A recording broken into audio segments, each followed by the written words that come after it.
ظالم جب ظلم کرتا ہے تو وہ سمجھتا ہے کہ شاید یہی قوت، یہی طاقت، یہی جوانی، یہی اقتدار یہ قائم رہے گا، لیکن کبھی ظلم کا راج قائم رہ سکا نہیں، رہتا ہی نہیں۔ یزید نے ظلم کی حد کر دی، جب تخت حکومت میں بیٹھا تو ظلم کی حد کر دی۔ اس نے سمجھا تھا کہ شاید یہ اقتدار میرے پاس رہے گا، یہ تخت جو میں نے سجایا ہے اس پہ سجا رہوں گا، بنا رہوں گا، قائم رہوں گا۔ اسے سمجھ نہیں نہ آئی کہ حکومتیں ظلم سے نہیں عدل سے قائم رہتی ہیں۔ میرے عمر فاروق رضی اللہ تعالیٰ عنہ کی حکومت عدل سے قائم تھی تو 12 سال قائم رہی، 12 سال قائم رہی، اور عمر چلے گئے، عدل کرتے کرتے چلے گئے، لیکن مدینے کی گلی سے بھی جا کے پوچھو گے تو عمر کے عدل کی گواہی دے گی۔ مدینے کی گلی اور مٹی بھی کہے گی کہ عمر عادل تھا۔ یزید نے ظلم کیا نا، پورے 4.5 سال رہا، لیکن اس کا خیال تھا کہ میں جمع رہوں گا، بنا رہوں گا، رہ سکا نہیں رہ سکا، چونکہ اللہ غافل ہے، اللہ کو پتہ ہے۔ اور ایک اور بات بھی، ایک اور جملہ بھی کہنے لگا، اسے بھی یاد رکھیے گا، ظالموں کو مددگار بھی مل جاتے ہیں، ظالموں کو مددگار بھی مل جاتے ہیں، بلکہ ظالموں کے مددگار زیادہ ہوتے ہیں۔ بدی جلدی پھیلتی ہے، گناہ جلدی پھیلتا ہے، ظالموں کے مددگار زیادہ ہوتے ہیں۔ یزید کو مددگار ملے، ابن سعد ملا، ابن زیاد ملا، شمر ملا، خولی بن یزید ملا، بڑے اسے مددگار ملے جو کہتے تھے کہ بالکل کوئی خطرہ ہی نہیں، دنیا تو ترستی ہے تیری دید کو، اور سب خیر ہے، ہر جگہ امن ہی امن ہے۔ یزید جب ظلم کر رہا تھا تو سمجھتا تھا مجھے کوئی نہیں پوچھے گا، کوئی میرے قریب نہیں آئے گا، لیکن یارو اس تک دنیا کا کوئی بندہ تو نہیں پہنچ سکا، لیکن اللہ کا قہر تو پہنچ گیا نا، اللہ کے انصاف کا ہاتھ کو پہنچ گیا نا۔ رب تو ہے نا دیکھنے والا۔ عبید اللہ ابن زیاد کے دربار میں جب سیدنا امام حسین کا کٹا ہوا سر پہنچا نا، اس نے ایک چھڑی پکڑی، اور چھڑی پکڑ کے نا تو امام حسین کے لبوں پہ مارنے لگا، کہنے لگا تجھے کہا تھا نا بات مان جا، کٹا ہوا سر پشت میں رکھا ہے، تجھے کہا تھا نا بات مان جا۔ راوی کہتا ہوں عبید اللہ ابن زیاد نے چھڑی ماری اور اس نے بے ادبی کی، کہنے لگا تو تھا ہی اس قسم کا، تیرا یہی حال ہونا چاہیے تھا معاذ اللہ۔ حضرت بریدہ اسلمی حضور کے صحابی دربار میں موجود تھے، فرمایا ابن زیاد تو برا ہے، تیرا باپ برا ہے، چھڑی پیچھے کر، پیچھے کر، ہٹا لے۔ راوی کہتے ہیں کہ 1 2 3 4 5 6 سال گزر گئے، وہی کوفے کا دربار، وہی محل، وہی تخت اور وہی تشت جس میں امام حسین کا سر رکھ کے لایا گیا تھا۔ 6 سال کے بعد مختار ثقفی حکمران بن گیا۔ مختار ثقفی نے کہا کہ میں چن چن کے ماروں گا وہ بندے انہوں نے امام حسین کو قتل کیا تھا۔ 1 نہیں 2 نہیں 4 نہیں 6000 بندہ مارا اس نے، چن چن کے۔ مختار ثقفی نے ابراہیم بن مالک کو بھیجا، فرمایا جاؤ قتل کر کے لاؤ۔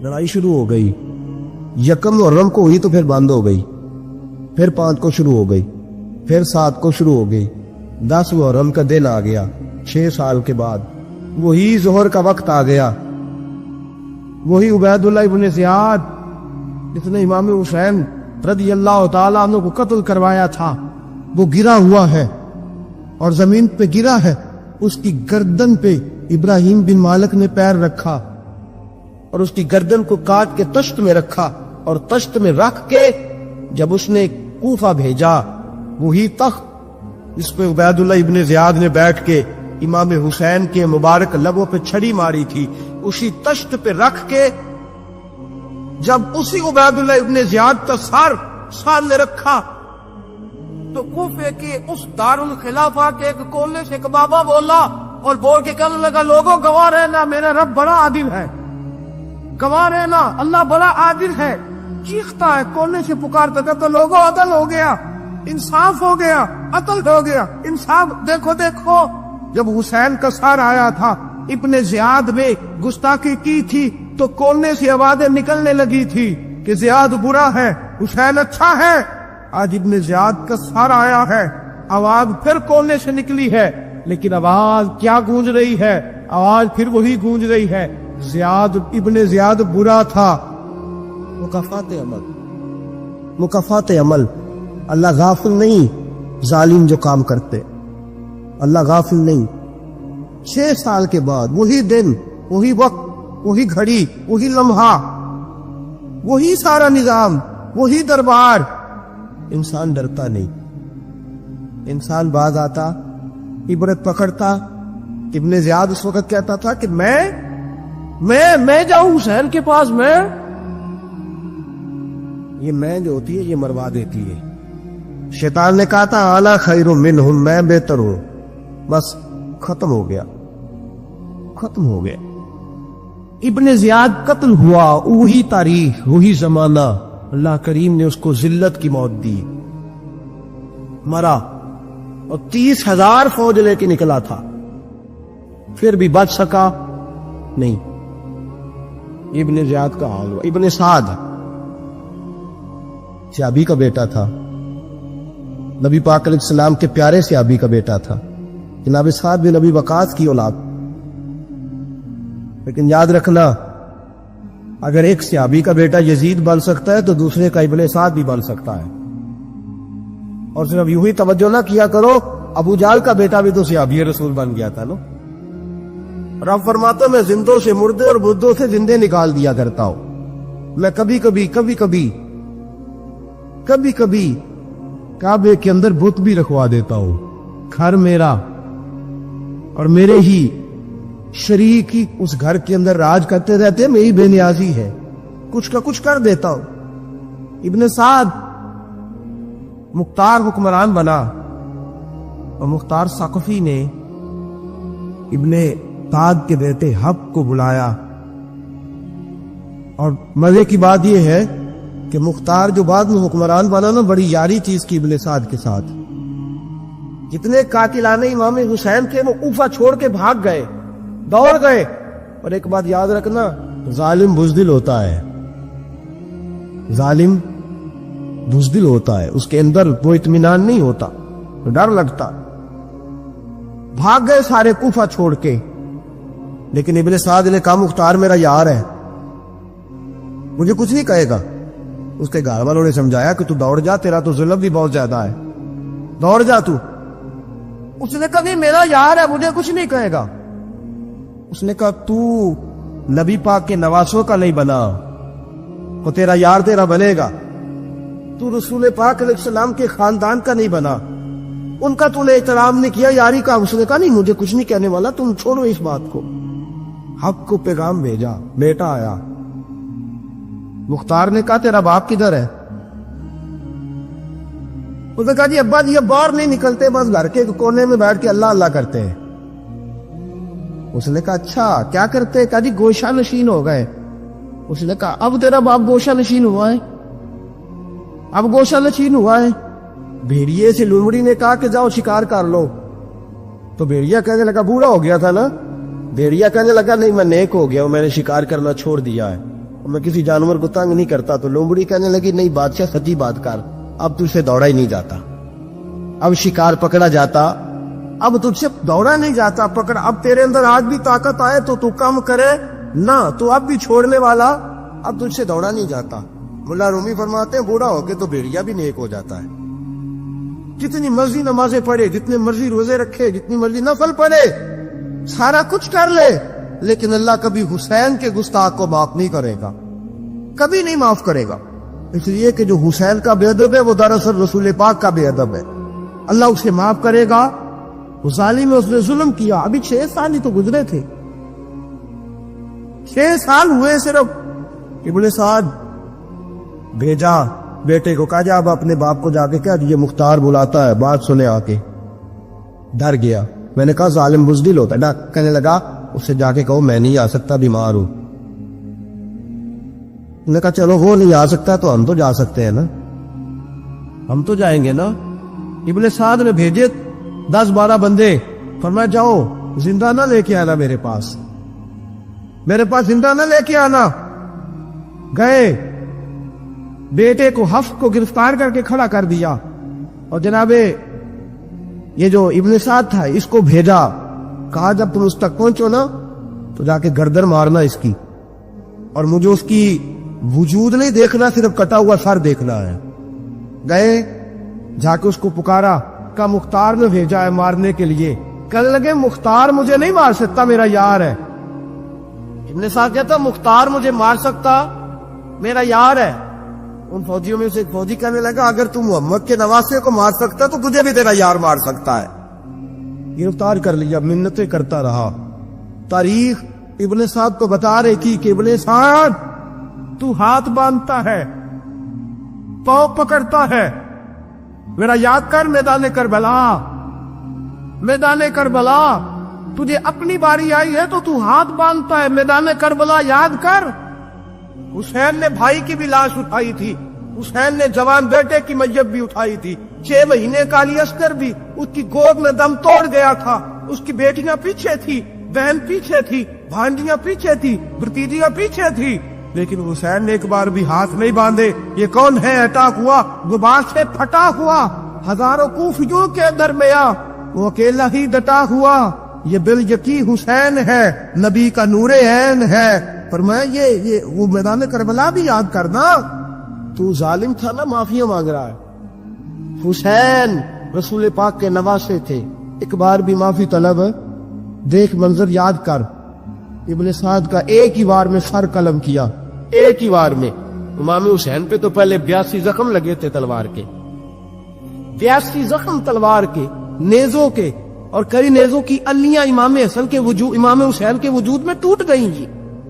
امام حسین رضی اللہ تعالیٰ عنہ پہلے ڈٹے رہے، جمے رہے، بڑی دیر کے بعد گر، پہلے ہی وار میں گر گیا۔ ابن سعد کا کٹا ہوا سر پہنچا تو بیٹا کھڑا تھا۔ مختار سبتی نے کہا کہ تیرا باپ میں نے مار دیا ہے۔ کہنے لگا کو مزہ نہیں رہا زندگی میں۔ اس نے کہا چلو ٹھیک ہے تمہیں بھی مار دیتے ہیں، اگر مزہ نہیں رہا تو مار دیتے۔ کاٹ دیا سر اس کا بھی، کاٹے، تشت میں رکھے، اور مدینہ منورہ حضرت محمد بن حنفیہ رضی اللہ تعالیٰ عنہ جو امام حسین کے چھوٹے بھائی تھے، جناب علی کی دوسری زوجہ کے بیٹے تھے، جناب علی کے صاحبزادے ان کے پاس بھیجے، اور بھیج کے کہا کہ لو ابن سعد کا سر حسین کا بدلہ ہے، اور اس کے بیٹے کا سر علی اکبر کا بدلہ ہے۔ وہ محمد بن حنفیہ کے پاس پہنچے تو آپ نے فرمایا یہ کمینوں کے سر میرے بھائی کے سر کا بدلہ ہو ہی نہیں سکتے، یہ کہاں حسین کا بدلہ ہو سکتے ہیں، وہ حسین ابن علی۔ مجھے اس شخص کی کیا ضرورت ہے جو ممبر پہ بیٹھ کے کہتا ہے حسین ابن علی باغی تھے؟ وہ شخص، اس کی نماز میں ہوگا حج زکات دیکھا جائے گا۔ آؤ قرآن مجید سورہ شورا آیت نمبر 23، گھر جا کے قرآن مجید کھولو، یہ والی آیتیں بھی پڑھا کرو، یہ والی بھی کھولا کرو۔ صحابہ جمع ہو کے نبی پاک کے پاس آئے، عرض کی یا رسول اللہ صلی اللہ علیہ وسلم آپ کے خرچے زیادہ ہے، آمدن کا ذریعہ کوئی نہیں، جس طرح آج لوگ ہر پیر صاحب سے نہیں پوچھ رہے، علامہ صاحب سے، کہ آپ کام کوئی نہیں کرتے، کپڑے پھر بھی سفید پہنتے، کیا ذرائع آمدن ہے، پھر بھی آپ گاڑی میں گھومتے۔ ہمارا تو پروگرام تھا مولوی بھوکا مر جائے، پر اس کے پاس آتے ہیں تو یہ تازی چائے پلاتا ہے، کیا مطلب کس طرح کا رویہ ہے؟ صحابہ کے بار وہ یہ نہیں سوچتے تھے آتے کہاں، وہ کہتے تھے آگے بڑھ کے حصہ ڈالے۔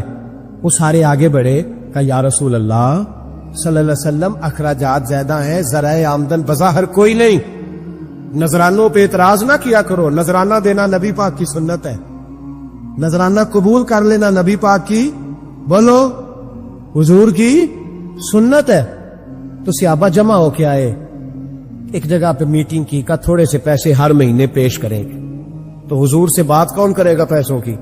کہا ہم نے نہیں کرنی, نبی پاک کے چچا جناب عباس کریں گے. حضرت عباس رضی اللہ تعالیٰ عنہ کے ذمے لگایا گیا. جناب عباس آئے, حضرت عباس رضی اللہ تعالیٰ عنہ پیسے لے کے آئے, اور سیانے بندے تھے, انہوں نے بڑی سمجھداری والی عقل مندی والی بات چھیڑی. یہ نہیں کہا کہ حضور ہم یہ نذرانہ دیں گے. کہنے لگے یا رسول اللہ ہمیں پتہ ہے آپ کی مذہبی مصروفیت اتنی ہے کہ آپ کو ٹائم نہیں ملتا کاروبار کرنے کا. اگر آپ کام کریں گے تو پھر آپ کس طرح کر کے دین کا کام ہو سکے گا. اور یا رسول اللہ آپ نے جو ہمارے لیے کیا ہے اس کا ہم بدلہ نہیں دے سکتے, ایک حرف کا بدلہ نہیں دے سکتے. حضور یہ تھوڑا سا نذرانہ ہر مہینے لایا کریں گے, قبول کر لیں.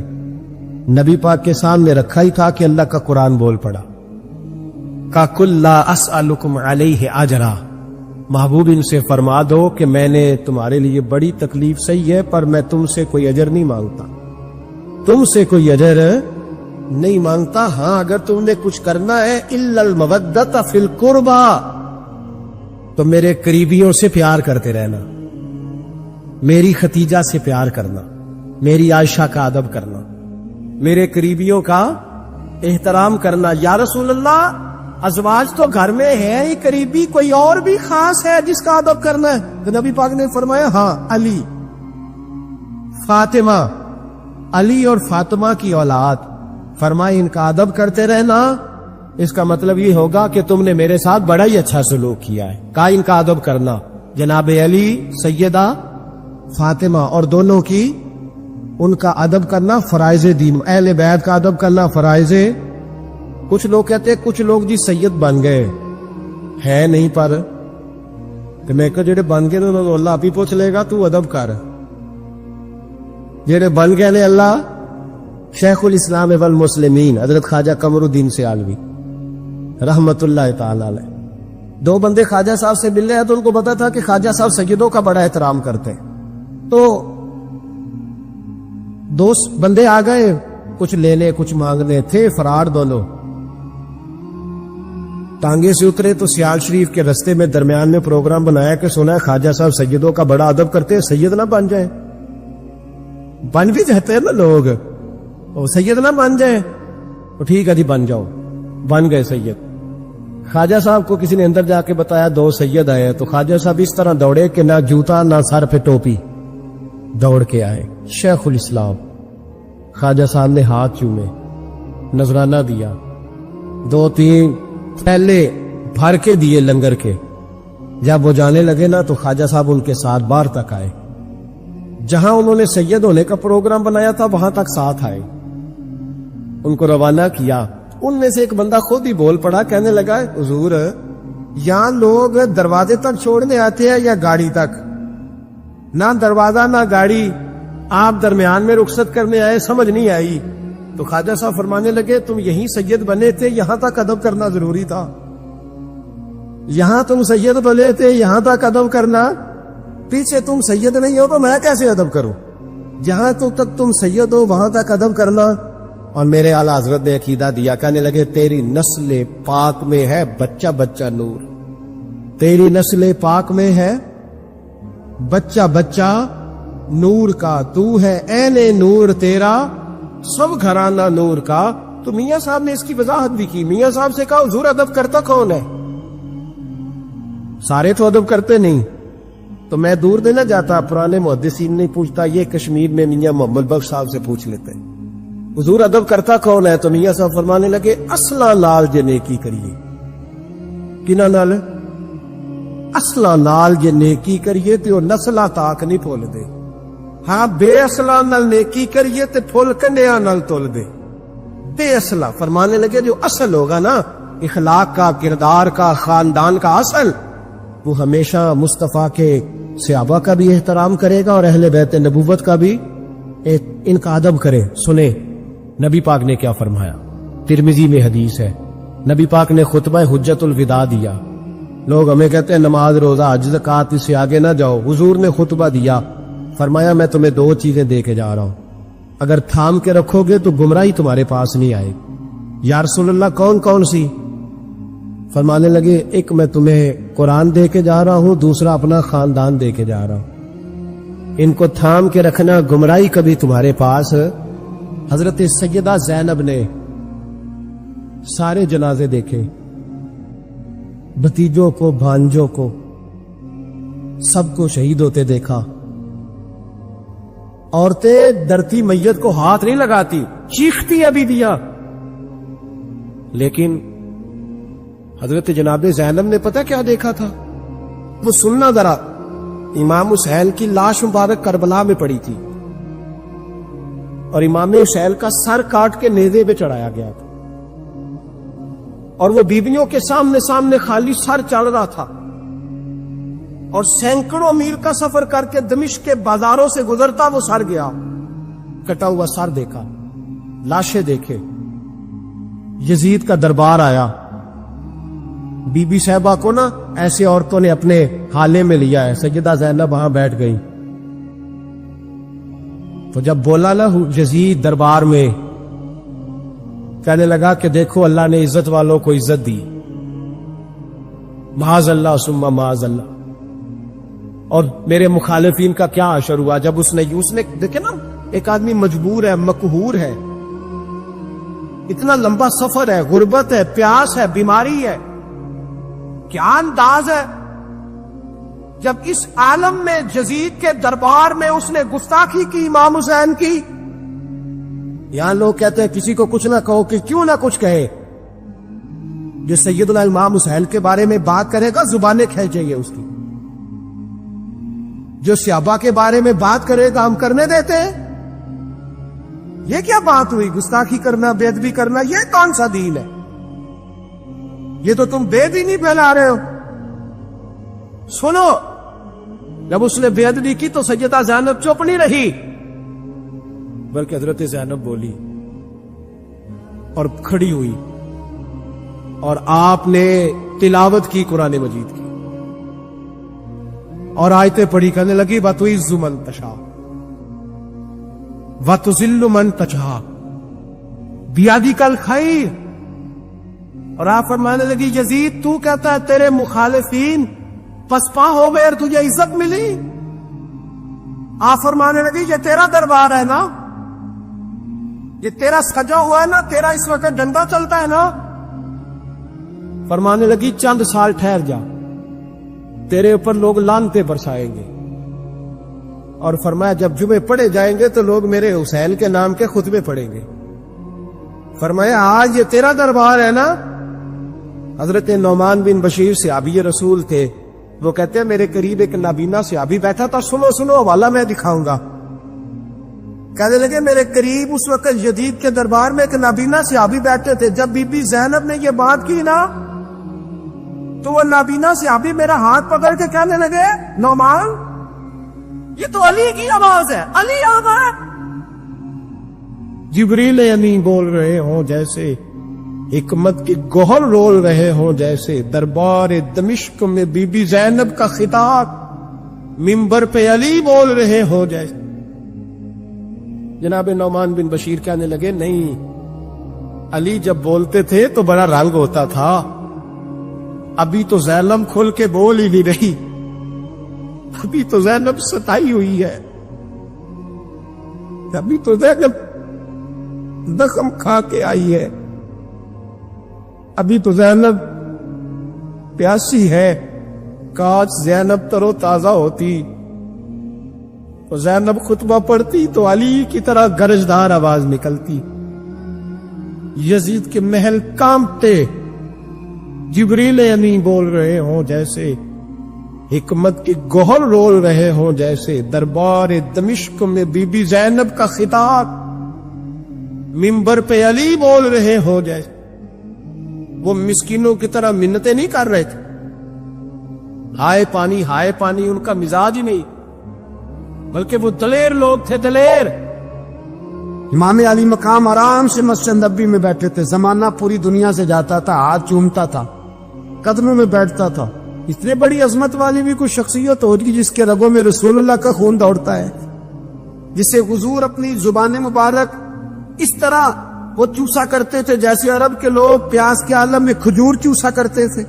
اتنا بڑا بھی کچھ شخص تھا، لیکن جب دین پہ کڑا وقت آیا تو حسین نے مسجد کی خطابت نہیں بچائی، آستانہ نہیں بچایا. امام علی مقام نے کہا کوفہ لٹتا ہے تو لٹتا رہے، دمشق میں فساد ہوتا ہے تو ہوتا رہے، وہ ملک شام کی بچیاں رو رہی ہیں تو روتی رہیں کہ ہم پہ یزید قابض ہو گیا، میری مسجد آباد ہے، کافی ہے. نا، امام حسین نکلے اور نکل کے کہنے لگے جنت البقیع والی جگہ پہ کھڑے ہو کہ یا رسول اللہ میں جا رہا ہوں اور آپ کے لیے جا رہا ہوں، اس لیے کہ مجھے اس شام کو بچانا ہے جس شام میں رسول اللہ کا کلمہ پڑھنے والے لوگ بستے ہیں. مجھے کوفہ، دمشق، مصر کے لوگوں کو بچانا ہے. نانا تیرے کرم کے خزینے کی خیر ہو، میں جا رہا ہوں تیرے مدینے کی خیر ہو. نکل کھڑے ہوئے امام علی مقام، میدان میں نکلے. کس کے خلاف؟ بولے کون تھا یزید؟ مسلمان تھا. اس وقت تک تو سب نے مسلمان لکھا ہے، جس نے کافر کہا شہادت امام حسین کے بعد کہا. جرم کیا تھا؟ میری گردن جھک جاتی ہے جب میں یہ بات کرتا ہوں، ایمانداری سے کہہ رہا ہوں، جوش خطابت نہیں، میری گردن جھکتی ہے جب میں یہ لفظ ادا کرتا ہوں. امام علی مقام اس شخص کے خلاف نکلے. سارے خطبے امام حسین کے پڑھ کے دیکھو. امام حسین نے فرمایا یزید شرابی ہے. شرابی مسلمانوں کا حکمران ہو سکتا؟ آپ نہ بولیں بے شک، پر بات تو سچی ہے نا. امام حسین نے فرمایا شرابی کو ووٹ دیا جا سکتا؟ فرمایا رنڈیوں کا ناچ دیکھتا ہے جو مجرے دیکھے، جو رنڈیوں کے ناچ دیکھے وہ مسلمانوں کا حکمران ہو سکتا؟ امام حسین میدان میں نکلے اور 18 سال کے علی اکبر سے لے کر 6 مہینے کا علی اصغر دے دیا، لیکن شرابی کو برداشت، بے حیا کو برداشت تو میں کیسے کرتے؟ دوستی قاتل سے بھی، مقتول سے یارانہ بھی، اپنی جیب سے فلیکس چھپوا کے ظالموں، جابروں، بدماشوں کو ووٹ دیتے ہو. امام حسین کو تیری دیگ کی ضرورت ہے جو تو 10 محرم پہ پکاتا ہے، چاولوں کی ضرورت ہے جو تو نے 9 محرم کو پکائے. ان کو اس بریانی کی عادت تھی جو تو نے پکائی ہے. میرے گھر میں فلاں MNA MPA صاحب آ گئے تھے، امام حسین کے گھر کے اندر یزید نے پیغام بھیجا. اس نے کہا جیسے کہو گے کر لوں گا، جتنے پیسے کہو گے دے دوں گا، جتنی مسجدیں کہو گے بنوا دوں گا، جتنے ادارے کہو گے تعمیر ہو جائے، مجھے نہ چھیڑو. آپ نے فرمایا نا، مسجد مدرسے اس وقت آباد رہتے ہیں جب حکمران صحیح ہوتے ہیں، اور جب حکومتیں غلط ہوتی ہیں تو پھر مساجد آباد، پھر مدارس کی آباد کاری ہو ہی نہیں سکتی. میں دین میں نیا رکھنا کھول دوں؟ امام علی مقام کھڑے ہوئے، پر میں کیا کروں؟ حکومت کیا کروں؟ حکومت سے کیا کہوں؟ اگر میری ملت کے اپنے جوان کے موبائل میں رنڈیوں کا ناچ ہو تو 10 محرم کو تو امام حسین کربلا میں تڑپ جاتے ہوں گے. اگر 9-10 محرم کو جو نکلا امام علی مقام کی بات کرنے کے لیے، وہ نوجوان اگر سگریٹ کا، شراب کا، بدماشی کا عادی ہو تو حضرت علی اصغر کہیں گے نا میری قربانی کا کیا بنا؟ وہ تو نکلے تھے عریانی اور فحاشی کے خلاف. اور اگر ملت کا جوان روز چوک میں کھڑے ہو کے لڑکیوں کو تاڑتا ہو تو حضرت علی اکبر تو اپنی قبر میں روتے ہوں گے کہ یہ اس قوم کے لیے جان دے دی جو آج یزیدی طریقوں پہ عمل کر رہی ہے، جو ساری رات گند دیکھ کے سوتی ہے، جو ساری رات بے حیائی، فحاشی اور عریانی میں لگی رہتی ہے. ان لوگوں کے لیے جان دے دی. اتنا ظلم ان شہیدوں کے ساتھ، اور 10 محرم کو دیگ پکا کے کہتا ہے میں امام حسین کا ماننے والا ہوں، میں امام علی مقام سے پیار کرنے والا ہوں. نہ بھائی نہ، دو رنگی چھوڑ کے یک رنگ ہو جا، سراسر موم ہو جا یا سنگ ہو جا. امت مسلمہ کو بیدار ہونا پڑے گا. امام علی مقام میدان میں نکلے، ڈٹ کے نکلے، اور امام نے فرمایا میدان میں نکل کر کہ میرا وطن مدینہ ہے، میرا وطن مدینہ ہے، پر مدینہ بعد میں، رسول اللہ کا دین پہلے. تو پاکستان کی بات کرتا ہے؟ امام علی مقام نے فرمایا مدینہ کی شہریت بعد میں، رسول اللہ کا دین پہلے، اور تیرے تو بچے عام سے ہیں. امام حسین نے فرمایا میری گود میں جو بچے ہیں وہ رسول اللہ کے نواسے ہیں، پر بچے بعد میں، نبی پاک کا دین پہلے. آپ نے فرمایا تیری بیٹی بڑی باوقار ہوگی، اس کی بڑی عزت ہے، تو کہتا ہے بیٹی کی وجہ سے بلیک میل ہو گیا، لیکن جو شان خدا نے حسین کی بیٹی کو عطا فرمائی، جن بچیوں کا سر کا بال ننگا ہو جائے، سر کا بال ننگا ہو جائے، تو امام شورانی فرمایا کرتے تھے اگر مدینے میں کسی سید زادی کے سر کا بال ننگا ہوتا تھا تو سورج اپنا منہ چھپا لیا کرتا، سورج چھپ جاتا تھا بادلوں کی اوٹ میں، اور مدینے والے سمجھ لیتے تھے کہ گھر میں کام کرتے کرتے کسی سید زادی کے سر کا کوئی بال ننگا ہو گیا۔ ان شہزادیوں کا اتنا وقار، اور امام علی مقام نے فرمایا بیٹیوں کی فکر بعد میں، رسول اللہ کا دین پہلے رسول اللہ کا دین۔ بلخ میں قحط پڑ گیا، لوگ ہجرت کر کے سمرقند آ گئے، ایک سجدوں کا خاندان بھی آیا، ایک ایسی خاتون بھی آئی جس کے ساتھ 3 بیٹیاں تھی، بیٹا بھی کوئی نہیں، خامند فوت ہو گیا، مسجد کے ساتھ مہمان خانے بنے ہوتے تھے، وہاں اس نے بچوں کو ٹھہرایا اور نکلی سمرقند میں کہ کوئی آدمی مل جائے، تو وہ سیٹھ صاحب چودھری صاحب کہنے لگے مجھے کیسے پتا چلے گا تو سید ہے، مجھے بتاؤ، کسی کو چوک میں کھڑا کر کے کہا جائے بتاؤ تو کون ہوتا ہے، اس شخص کا کیا اشر ہوتا ہے، کیا حال ہوتا ہے، کہا کیسے پتا چلے گا؟ تو سید زادی نے اپنا پلو کھولا اور اپنے آنسو دونوں آنکھوں سے صاف کیے، تو کہنے لگی اللہ تیرا بھلا کرے، میں ثابت نہیں کر سکتی کہ میں حضور کا خاندان، میرے پر کوئی دلیل نہیں، میں نہیں بتا سکتی، چل ٹھیک ہے، چلی گئی۔ کسی نے بتایا کہ یہاں ایک یہودی بھی رہتا ہے، وہ بڑا سخی ہے، یا آتش پرست ہے، یا پارسی ہے کافر غیر، سخی بڑا ہے۔ اس کے پاس گئی، بیٹھی رہی، لوگ بیٹھے تھے، جب چلے گئے تو قریب گئی، کہنے لگی مجبور ہوں، پریشان ہوں، غریب نہیں ہوں۔ کہنے لگا بی بی تجھے کبھی دیکھا نہیں، سمرقند کی اتنی آبادی نہیں، میں سارے شہر، تو کون ہے؟ تو کہنے لگی تعارف نہ ہی پوچھے تو اچھا ہے۔ اس نے کہا چلو اگر پتہ چل جائے تو۔ کہنے لگی میں مسلمانوں کے نبی کی اولاد ہوں۔ مسلمانوں؟ اس نے کہا پیغمبر خدا کی اولاد۔ اٹھ کے کھڑا ہو گیا، بی بی کو ساتھ لیا، گھر گیا، کہنے لگا جو صاف ستھرا کمرہ ہے نا اسے پھر دھو ڈالو، ایک دفعہ پھر دھو ڈالو۔ کمرہ دھلایا، صاف کرایا، پھر کہنے لگا بی بی میرے برتن زیادہ صاف ستھرے نہیں، میں نئے نہ خرید کے لا دوں۔ پھر نئے برتن لایا، پھر اپنے بچوں سے کہنے لگا اونچا نہ بھولنا، یہ سیدہ فاطمہ کی شہزادیاں آئی، یہاں کوئی شخص اونچی بات نہ کرے۔ پھر کہنے لگا بی بی جو میرا بالکل طیب اور حلال رزق ہے نا، یہ اس میں سے لنگر ہے، لیکن چونکہ میں غیر مسلم ہوں، مجھے سلیقے نہیں آتے، جیسا تیسا بھی ہو نا اسے قبول کر لینا۔